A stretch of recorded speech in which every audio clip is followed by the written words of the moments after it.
வணக்கம். Welcome to JSR IAS academy. நம்ம already பார்த்துக்கிட்டு இருக்கக்கூடிய தமிழ் அறிஞர்களும் தமிழ் தொண்டுகளும் அப்படின்ற தலைப்புல இருந்து அடுத்த கவிஞர் யாரை பத்தி பார்க்க போறோம் அப்படின்னு சொல்லி பார்த்தா நம்மளோட தேப்போ மீனாட்சி சுந்தரனார் அவரை பத்தி பார்க்கலாம். ஃபர்ஸ்ட் தேப்போ மீனாட்சி சுந்தரனார் இவரோட காலம் 1901 இருந்து 1980. நான் ஆல்ரெடி சொன்ன மாதிரி எல்லா அறிஞர்களுடையும் காலங்கள் ரொம்ப தெளிவா படிச்சு வச்சுக்கோங்க. இவரோட பெற்றோர் யாருன்னு பார்க்கலாம். பொன்னுசாமி கிராமணியார், இது இவரோட அப்பா பேரு. ருக்குமணி அம்மையார். சரிங்களா? அடுத்து ஊர், இவர் வந்துட்டு சென்னையில இருக்கிற சிந்தாதிரிப்பேட்டை, அதாவது சிந்தாரிப்பேட்டை அப்படின்றது தான் சிந்தாதிரி பேட்டை அப்படின்னு சொல்லி தெரிஞ்சு வந்திருக்கோம். அதுக்கடுத்து இவரோட பேருக்கான விளக்கம் என்னன்னு சொல்லி பார்க்கலாம். அதாவது நம்ம சொல்றோம் இல்லையா, தேப்போ மீனாட்சி சுந்தரனார் அப்படின்றத என்னன்னு சொல்றாங்கன்னா தென்பட்டினம் பொன்னுசாமி மீனாட்சி சுந்தரனார். மீசு நம்ம இங்க எழுதியிருக்கோம் இல்லையா, அதை பார்த்துக்கோங்க. தென்பட்டினம் பொன்னுசாமி மீனாட்சி சுந்தரனார் அப்படின்னு சொல்லி அழைக்கிறாங்க. இவர் பெற்ற விருதுகள் என்னென்னு சொல்லி பார்க்கலாம். இவர் பெற்ற விருதுகள் ரொம்ப முக்கியமானது. இதுல கலைமாமணி விருது, கலைமாமணி விருது 1978, அதாவது 1978 வாங்கியிருப்பாரு. பத்மபூஷன் விருது 1977 வாங்கியிருப்பாரு. இதை நோட் பண்ணி வச்சுக்கோங்க, இயரோட படிச்சுக்கோங்க. இதுக்கு அடுத்து இவரோட கல்வி என்னன்னு சொல்லி பார்க்கலாம்.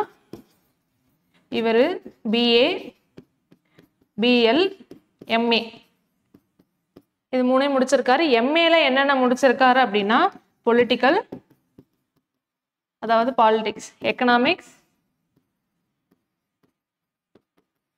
ஹிஸ்டரி. அப்படின்னா இவர் வந்து MA முதுகலை படிப்பு பொலிட்டிக்கல்லையும் எக்கனாமிக் அண்ட் ஹிஸ்டரி இது எல்லாத்துலயும் இவர் முடிச்சிருக்காரு. இதுக்கு அடுத்து இவர் என்னன்னு பார்க்கலாம். சிறப்பு பெயர்கள், எல்லா அறிஞர்களுக்கும் ஒரு விதமான சிறப்பு பெயர், புனை பெயர், இயற்பெயர் எல்லாமே இருக்கும். இதுல மீனாட்சி சுந்தரனாருடைய சிறப்பு பெயர்கள்லாம் என்னென்னு சொல்லி பார்க்கலாம். இது ஃபர்ஸ்ட் பன்மொழி புலவர். இது இவருக்கு 36வது வயசுல இந்த சிறப்பு பெயரை கொடுத்திருப்பாங்க. இப்படி பன்மொழி புலவர் அப்படின்னு சொல்லி இவரை வந்துட்டு பல்கலை செல்வர், பல்கலை செல்வர்னு சொல்றாங்க. பெருந்தமிழர், அப்புறம் இலக்கிய வித்தகர், அப்புறம் பல்கலைக்கழக வேந்தர், அதுக்கப்புறம் நடமாடும் நூல் நிலையம். அப்போ இவர் எந்த அளவுக்கு நூல்களை கற்றிருந்து ரொம்ப அறிவா இருந்திருந்தா இவரை நடமாடும் நூல் நிலையம் அப்படின்னு சொல்லுவாங்க. அடுத்து நடமாடும் பல்கலைக்கழகம் அப்படின்னு சொல்றாங்க. அடுத்து குருதேவர், இது ரொம்ப முக்கியமானது. இலக்கிய வித்தகர் நல்லா படிச்சுக்கோங்க. பன்மொழி புலவர் நல்லா பார்த்துக்கோங்க. அடுத்து நடமாடும் பல்கலைக்கழகம், நடமாடும் நூலகம். இது எல்லாமே வந்துட்டு ரொம்ப முக்கியமான ஒண்ணு. இது ப்ரீவியஸ் இயர் கொஸ்டின்ல கேட்கறாங்க. அதுவும் இப்ப எப்படி கேட்க ஆரம்பிச்சிட்டாங்க அப்படின்னா ஸ்டேட்மெண்ட் பேஸ்ல கொடுக்க ஆரம்பிச்சுட்டாங்க.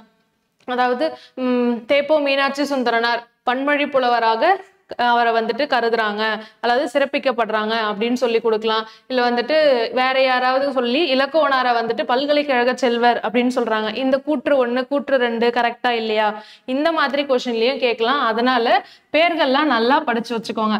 அதுக்கடுத்து இவரோட சிறப்புகள் என்னன்னு சொல்லி பார்க்கலாம். இதுல ஃபர்ஸ்ட் மதுரை காமராசர் பல்கலைக்கழகத்தின் முதல் துணை வேந்தரா இவர் இருந்திருக்காரு. பல்கலைக்கழகத்தோட முதல் துணைவேந்தர் அப்படின்னு சொல்றாங்க. இது எந்த இயர் அப்படின்னு சொல்லி பார்த்தீங்கன்னா 1961 இருந்து 1971.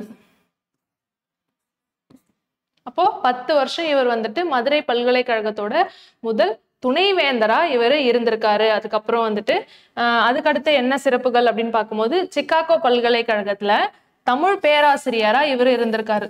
சிக்காகோ பல்கலைக்கழகம் தமிழ் பேராசிரியா இவர் இருந்திருக்காரு. இது எந்த வருடம் அப்படின்னு பார்த்தீங்கன்னா 1961. இது எல்லாமே எதுக்கு வருஷத்தை நம்ம குறிப்பிட்டிருக்கோம்னா இதையும் கேள்விகளா கேட்கறதுக்கு நிறைய வாய்ப்புகள் இருக்கு. இதுக்கு அடுத்து இவரோட நூல்கள் எல்லாத்தையும் பார்க்கலாம். நூல்களையும் வந்துட்டு நிறைய இருக்கு, எப்படி படிக்கிறது அப்படின்னு நினைக்காதீங்க, எல்லாமே ஈஸி தான். எல்லாமே லைனா படிச்சு வச்சுக்கோங்க. ஃபர்ஸ்ட் ஆஃப் ஆல் வந்துட்டு குடிமக்கள் காப்பியம், இது ரொம்ப முக்கியமான நூல். ஏன்னா இது ப்ரீவியஸ் இயர் கொஸ்டின்ல கேட்டிருக்காங்க. குடிமக்கள் காப்பியம் எதை சார்ந்த நூல், எந்த நூலை சார்ந்து இதை வந்து எழுதியிருக்காரு அப்படின்னு சொல்லி பார்க்கலாம். ஏன்னா அதுதான் கொஸ்டினே. சிலப்பதிகாரம், சிலப்பதிகாரம் இந்த நூலை சார்ந்துதான் இவர் எழுதியிருக்காரு. ஏன்னா நம்ம சிலப்பதிகாரத்தை என்னன்னு சொல்லுவோம், குடிமக்கள் காப்பியம்னு நம்ம சொல்றது வழக்கம் உண்டு இல்லையா, அதனால அதை சார்ந்து இவர் குடிமக்கள் காப்பியம் அப்படின்னு சொல்லி ஒரு நூல் இவர் எழுதியிருக்காரு. சரிங்களா. அடுத்தது பிறந்தது எப்படியோ, பிறந்தது எப்படியோ தமிழா நினைத்துப்பார் அப்படின்னு சொல்லிட்டு இவர் எந்த அளவுக்கு தமிழ் மேல ஆர்வமா இருந்திருக்காருன்னு பாருங்க. அதே மாதிரி இந்த குசேலர், இதுவும் ரொம்ப முக்கியமான கொஸ்டின், இதுவும் ப்ரீவியஸ் இயர் கொஸ்டின்ல கேட்டிருக்காங்க. ஏன்னா உங்களுக்கு திரும்ப திரும்ப ப்ரீவியஸ் இயர் கொஸ்டின்ல இதெல்லாம் கேட்டிருக்காங்க அப்படின்னு சொல்றேன்னா, ரொம்ப இதெல்லாம் வந்துட்டு புக்கையும் தாண்டி கொடுத்துருக்கிற சோர்சஸ். அப்போ இதெல்லாம் நம்ம வெளியில இருந்து எடுக்கும் போது இதெல்லாம் கேட்டிருக்காங்க அப்படின்னு சொல்றது உங்களுக்கு தெரியணும் இல்லையா, அதனாலதான். அடுத்து சமண தமிழ் இலக்கிய வரலாறு, அதுக்கு அடுத்து தமிழ் மனம், அடுத்து தமிழ் பிற பண்பாடு. சரிங்களா. அடுத்தது என்னன்னு பார்க்கலாம், கால்டுவெல் ஒப்பிலக்கணம். நல்லா பார்த்துக்கோங்க, கால்டுவெல் நிறைய இடத்துல வருவாங்க, ஜிவிப்பு வருவாங்க, அந்த மாதிரி இங்க கால்டுவெல் ஒப்பிலக்கணம். அதுக்கடுத்து அன்பு முடி, என்னது அன்பு முடி. அதுக்கப்புறம் நீங்களும் சுவையுங்கள் அப்படின்னு சொல்லி ஒரு நூலை எழுதியிருக்காரு. அதுக்கு அடுத்தது வள்ளுவர் கண்ட நாடும் காமமும், வள்ளுவர் கண்ட நாடும் காமமும் அப்படின்னு சொல்லி எழுதியிருக்காரு. அதுக்கடுத்து வள்ளுவரும் மகளிரும், வள்ளுவருக்கும் மகளிருக்கும் நிறைய ஒற்றுமைகள் இருக்கு, அதை இவர் இந்த நூல்ல சொல்லியிருப்பாரு, வள்ளுவரும் மகளிரும். ஏன்னா வள்ளுவர் வந்துட்டு பெண்களை பத்தி, அதாவது மகளிரை பத்தி நிறைய குறள்கள்ல எழுதியிருக்காரு இல்லையா, அதனோட ரிலேட் பண்ணி இவர் ஒரு நூல் எழுதியிருக்காரு. அதுக்கடுத்து தாய்லாந்து திருப்பாவும் திருவெம்பாவும். அடுத்து என்னது, தாய்லாந்து திருப்பாவும் திருவெம்பாவும். சரிங்களா. அதுக்கடுத்து தமிழ் இலக்கிய வரலாறு, நல்லா நோட் பண்ணிக்கோங்க. அடுத்து என்னது, தமிழ் இலக்கிய வரலாறு. அதுக்கடுத்து வாழும் நிலை, அடுத்து வாழும் நிலை. அதுக்கடுத்து பார்க்கலாம் கல்வி சிந்தனைகள். அடுத்து என்னது, கல்வி சிந்தனைகள், பாட்டில் புரட்சி. அதுக்கப்புறம் மொழியியல் விளையாட்டுகள் அப்படின்னு சொல்லிட்டு ஒரு லாங்குவேஜ், அதாவது மொழியியல்ல என்னென்னலாம் மாற்றங்கள் வந்திருக்கு அப்படின்னு சொல்றதுதான் அவர் என்ன சொல்றாரு, விளையாட்டுகள் அப்படின்னு சொல்றாரு. அதுக்கடுத்துன்னு பார்க்கும்போது நாடக காப்பியம். அதுக்கடுத்து என்னது, நாடக காப்பியம். அதுக்கடுத்து தொல்காப்பிய சொல்லகராதி. இந்த தொல்காப்பிய சொல்லகராதி எப்போ பண்ணியிருப்பாருன்னா 1961. இதையும் நோட் பண்ணி வச்சுக்கோங்க, தொல்காப்பிய சொல்லகராதி 1961. அதுக்கடுத்து கடைசி நூல் என்னன்னா உலக நாகரிகத்தின் தமிழ் பங்கு. உலக நாகரிகத்துல தமிழோட பங்கு எந்த அளவுக்கு முக்கியமானதா இருக்கு அப்படின்னு சொல்லி இவர் வெளியிட்டிருப்பாரு. சரிங்களா. இந்த நூல்ல தான் குறிப்பிட்டிருப்பாரு. இதுல இருந்து உங்களுக்கு ஒரு கேள்வி என்னன்னா, நம்ம போன வீடியோல லக்கவனாரை பத்தி பார்த்தோம் இல்லையா, அவரோட புனைப்பெயரும் அவர் வெளியிட்ட ஆங்கில இதழ்களும் என்னென்னு சொல்லி கீழே கமெண்ட் பண்ணுங்க. இல்லாட்டி முன்னாடி இருக்கிற வீடியோவை போய் பார்த்துட்டு வாங்க. சரிங்களா. அடுத்து ரொம்ப ரொம்ப முக்கியமான 2 நூல்கள், கள ஆய்வு நூல் அப்படின்னு சொல்றோம். கள ஆய்வு நூல், அதாவது இவரோட ஆய்வு நூல் என்னன்னா காணல் வரி. இவரோட ஆய்வு நூல் என்னது, காணல் வரி. இந்த காணல் வரியும் எந்த நூலை பேஸ் பண்ணி இவர் ஆய்வு செஞ்சிருக்காரு அப்படின்னா இதுவும் சிலப்பதிகாரம் தாங்க, இதுவும் சிலப்பதிகாரம். அப்போ 2 நூல் வந்துட்டு இவர் சிலப்பதிகாரத்தை அடிப்படையா வச்சு எழுதியிருக்காரு. என்னென்னா குடிமக்கள் காப்பியம்னு ஒரு நூலையும், இங்க ஆய்வு நூலா அவர் என்ன எடுத்திருக்காரு இதை பேஸ் பண்ணினா காணல் வரி அப்படின்னு சொல்லி இவர் எடுத்திருக்காரு. அதுக்கு அடுத்து மொழி நூல்.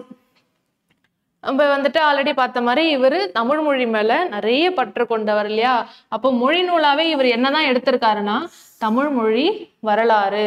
சரிங்களா. அப்போ மொழி நூலா இவர் என்ன எடுத்திருக்காரு, தமிழ் மொழி வரலாறு அப்படின்னு சொல்லி மொழி நூலை எடுத்திருக்காரு. அதுக்கு அடுத்துன்னு பார்த்தோன்னா நிறைய வந்துட்டு இவருக்கு கீழே மாணவர்கள், இவருக்கு எப்படி இருக்காங்களோ இவருக்கு கீழே இருக்கிற மாணவர்கள், இவர் யார் யாருக்கு எந்தெந்த அறிஞர்களுக்கெல்லாம் ஆசிரியரா இருந்தாரு அப்படின்னு சொல்லி பார்த்தோன்னா 1 அகத்தியலிங்கம். சரிங்களா. 1 அகத்தியலிங்கம், 2 பொற்கோ, 2 பொற்கோ. இது எப்படி கேள்வியா இவங்க கேட்கலாம் அப்படின்னு சொல்லி பார்த்தீங்கன்னா, அகத்தியலிங்கத்தோட ஆசிரியர் யார் அப்படின்னு சொல்லி கேட்கலாம், இல்ல கூற்று 1 கூற்று 2 இந்த மாதிரி கேள்விகள்ல அகத்தியலிங்கம் பொற்கோ போன்றவர்களின் அறிஞர்களோட ஆசிரியர் யாரு, தேப்போ மீனாட்சி சுந்தரனார் ஒரு ஸ்டேட்மெண்டாவும், அதுக்கடுத்து வந்து இவரோட காலத்துக்கு பிந்தைய இல்ல முந்தைய இந்த மாதிரி ஏதாவது ஒரு கேள்வியை கொடுத்துட்டு எந்த கூற்று சரி, இந்த கூற்றும் விளக்குதா, இந்த மாதிரி எல்லாமும் கேள்விகள் கேட்கறதுக்கு நிறைய சான்சஸ் இருக்கு. சரிங்களா. அப்போ அகத்திலிங்கம் பொற்கோ. இந்த அறிஞர்களோட ஆசிரியர் தான் யாரு? தே.பொ. மீனாட்சி சுந்தரனார். தே.பொ. மீனாட்சி சுந்தரனார். சரிங்களா? இப்ப அட் ஒரு கிளான்ஸ் பாத்திரலாமா? இப்போ தே.பொ. மீனாட்சி சுந்தரனார் இவரோட முழு பெயர் என்னது? தென்பட்டினம் பொன்னுசாமி மீனாட்சி சுந்தரனார். இதுதான் இவரோட முழு பேர். இவரோட அப்பா பேர் அப்படின்னு சொல்லி பார்க்கும்போது பொன்னுசாமி கிராமணியார், அம்மா பேரு ருக்குமணி அம்மையார் அப்படின்னு சொல்லி நம்ம பார்க்கிறோம். இதுக்கப்புறம் இவரோட சிறப்புகள்லாம் நம்ம சொல்லியிருந்தோம். மதுரை பல்கலைக்கழகத்துல முதல் துணைவேந்தரா இருந்தாரு. சிக்காகோ பல்கலைக்கழகத்துல தமிழ் பேராசிரியரா இவர் இருந்திருக்காரு அப்படின்னு சொல்லி பார்க்கிறோம். அதுக்கப்புறம் இவருக்கு நிறைய சிறப்பு பெயர்கள்லாம் இருக்கு. அதாவது பன்மொழி புலவர். அதுக்கடுத்து என்னன்னு பார்த்தோம்னா இவருக்கு வந்துட்டு இதை தாண்டி பன்மொழி புலவர் ரொம்ப முக்கியமான பேரு. அதனாலதான் நான் அதை ரிப்பீட்டடா சொல்லிட்டே இருக்கேன். அதை நோட் பண்ணி வச்சுக்கோங்க. அது எந்த வயசுல கொடுத்துருக்காங்க அப்படின்றது நம்ம பாக்குறோம். எந்த வயசுல? அவருக்கு 36 வயசுல இருக்கும் போது அந்த பன்மொழி புலவர் அப்படின்னு சொல்ற பேரு கொடுத்துருக்காங்க. அதுக்கடுத்து என்னது? இலக்கிய வித்தகர்னு சொல்றோம். நடமாடும் நூலகம், நடமாடும் பல்கலைக்கழகம், இந்த மாதிரிலாம் சொல்றோம் இல்லையா? இதையும் நோட் பண்ணி வச்சுக்கோங்க.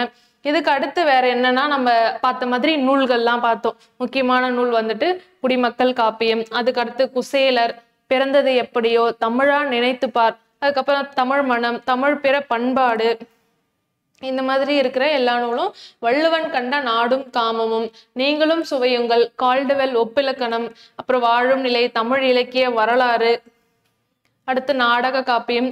இதுவும் ரொம்ப முக்கியமானதுதான். ஏன்னா தொல்காப்பிய சொல் அகராதி. ஒரு அறிஞரும் தொல்காப்பியம் பற்றியான தகவல்கள் ஒரு அகராதியாவும் கொடுத்துருக்காங்க, இல்லாட்டி வந்துட்டு மொழிபெயர்ச்சும் கொடுத்துருக்காங்க. இதெல்லாமும் நம்ம நல்லா பார்த்துக்கணும். எந்த வருஷம்னு பார்க்கும்போது 1961. அப்புறம் உலக நாகரிகத்தின் தமிழ் பங்கு. இது இல்லாம கடைசியா நம்ம பார்க்கறது இந்த கள ஆய்வு நூல். இதையும் நோட் பண்ணி வச்சுக்கோங்க. கள ஆய்வு நூல் வந்துட்டு என்னது? காணல் வரி. இந்த காணல் வரி எந்த நூலை அடிப்படையாக கொண்டதுன்ற கேள்விக்கு சிலப்பதிகார நூலை அடிப்படையாக கொண்டுதான் இந்த காணல் வரி வந்துட்டு ஆய்வு பண்ணியிருக்காரு அப்படின்னு சொல்லி பார்க்குறோம். சரிங்களா? இந்த மாதிரி இவரோட வீடியோ இது எல்லாமே இவரோடது. கரெக்டா நோட் பண்ணி வச்சுக்கோங்க. இந்த மாதிரி டிஎன்பிஎஸ்சி ரிலேட்டடான வீடியோஸ் எல்லாமே இதுக்கு அடுத்தடுத்து ஒரு அறிஞர்களா நம்ம பார்க்கலாம். அதுக்காக நம்மளோட JSR IAS அகாடமியை ஃபாலோ பண்ணிக்கோங்க. நன்றி.